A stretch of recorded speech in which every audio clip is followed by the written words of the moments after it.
Yeah, I actually was a little bit disappointed we didn't get more out of it. I mean, more out of Fede, to be quite honest. I mean, I like. I'm fine with Fede playing on the right wing and or being a hybrid right winger rather. He's not like a pure right winger like the way Asensio would play it or something, but he gives you reliable coverage. I mean, he was tracking Ocampos anytime he made that run in the half space behind Odriozola. Reliable player to have, especially when you have Odriozola on that wing. But one thing that Fede normally does that he didn't do in this game is make those dangerous off-ball runs on the underlap. And we just didn't get that. And he barely touched the ball in that first half. And I think at halftime, he had the least amount of touches on the field of anyone, including Sevilla players, Real Madrid players. The only exception would have been Thibaut Courtois. So I would have liked to have seen us get more from that right wing. But defensively, it was fine. And just defensively in general, I mean, apart from allowing that goal from Fernando, which will break down, the defense held up fine. I mean, Sevilla's offense, generally speaking, was just circulating possession, trying to find a path to a cross and not being able to get a cross in. And I thought we packed the flanks on both sides. Vinny's help defense on Marcelo was pretty damn good. And on the other side, we had the coverage between Militao, Casemiro, Fede on that side, plus Modric, who was mostly on that side. Pretty much locked Sevilla out of any crosses they could put in.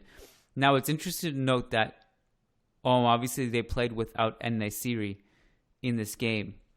A lot of people were surprised by that, but I mean, it was clear that he wasn't 100% healthy. There was doubts over his fitness. So I wasn't surprised that he didn't start. But it is interesting to note that without a target man at all, you had Sevilla players still trying to make the run into the Real Madrid's box to meet those crosses. At any given time, they tried to put 3 targets in there, from Fernando, who eventually scored in this game off of a set-piece routine of sorts. Ocampos, who is... And by the way, all these players are really tall. I think it's Ocampos that is actually slightly taller than En-Nesyri, and if not, they're all around the same height. En-Nesyri, Fernando, and who was the other one who would make those runs regularly? I think it was Suso. Suso was the other one who kind of drift in centrally and hedge away from his right wing and kind of make those runs to be a target man. But Sevilla barely got any crosses in. They had one cross in the second half. That's unlike them. I think if Lopetegui even had De Jong there from the start, I don't know how much he would have gotten from them. So I understand, I guess, why he played it this way. It gives him a little bit more versatility. But do you want to speak to Real Madrid's defense and how they limited Sevilla on that end? Well, I was quite interested in why En-Nesyri didn't start, but you explained the injury issues, which I wasn't aware of. So they were making runs into the box. I also saw it as a way for Sevilla to focus a little bit more on combination plays. So if you look at Papu Gomez's heat map, very oriented in the half spaces towards the wings. So doing a kind of Benzema role, as we'd expect from a Papu Gomez type player, to link up with players, kind of connect with Suso so Suso can free himself and maybe pop off from range. And I think we were too compact, right, defensively for that to really break us down. And that's not necessarily how Sevilla approach games regularly. So it's not like they had a ton of reps trying to play these neat combinations to break us down.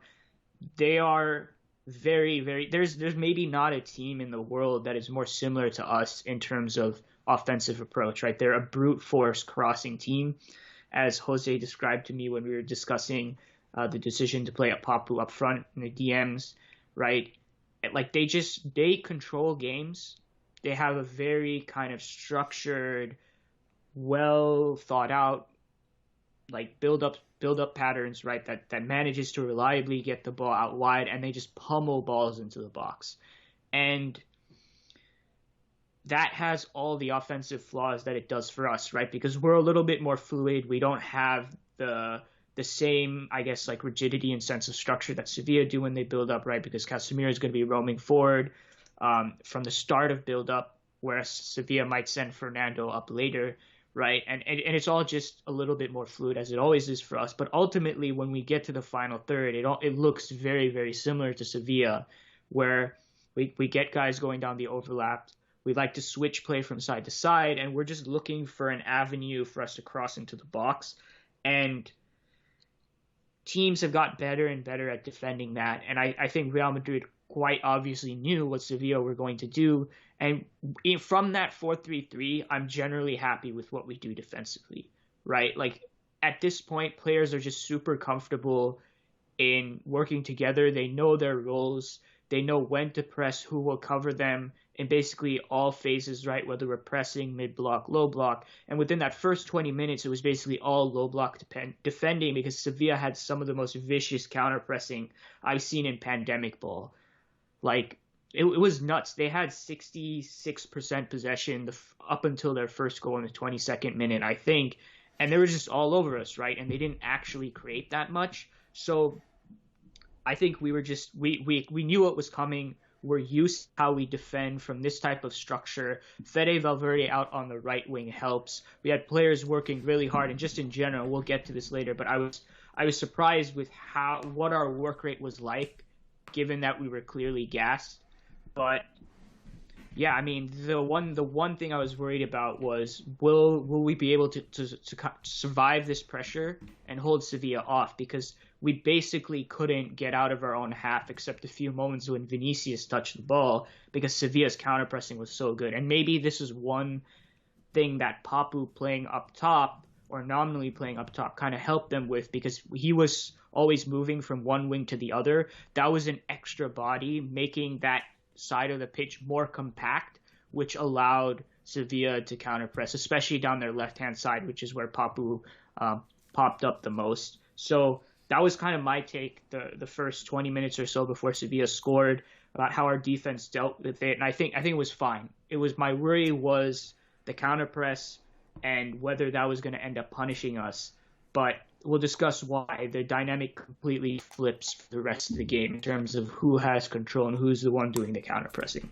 Yeah, I mean, considering that our line was pretty high too, like we didn't concede many chances, and that was pretty encouraging to me. Why don't you talk about the press now? Actually, I thought our counter pressing was pretty good. And by the way, early on with Sevilla's press initially, they gave us a little bit of problem pinning Odriozola and Militao on that side early on in the first half. I think eventually, as we kind of moved our way up the pitch, they had less opportunity to do stuff like that. But why don't you talk about our press? I'm curious to know what your perception of it was. And maybe why Sevilla couldn't progress the ball. So it kind of goes off what I was saying in terms of us being super comfortable, like just defending out of this 4-1-4-1/4-3-3 defensive structure. All the triggers are super clear. We know one central midfielder will step up quite often. We know what the wingers are supposed to do. We know how Casemiro reacts. It's not like there are these obvious holes, right?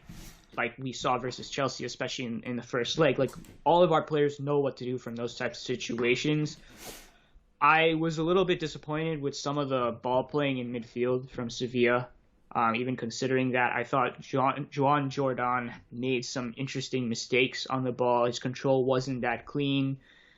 But, overall, I think we just did a good job pressing, and I wonder how much this played into it, but it did look like Sevilla just got more conservative after their goal, which I think was a mistake. But their intensity dropped off. Maybe it was also an energy thing, right?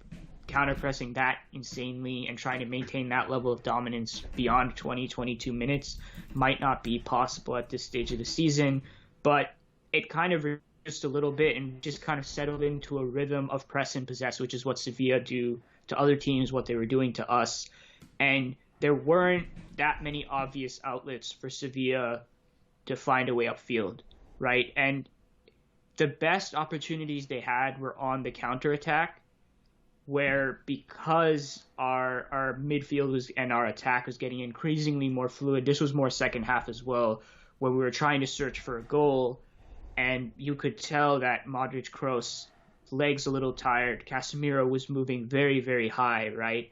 there were opportunities for Sevilla to get something going on the counterattack. And maybe that's where I expected Papu Gomez to be a little more influential. I don't think he had a great game. I think that's why he was probably subbed off in the second half for Naziri.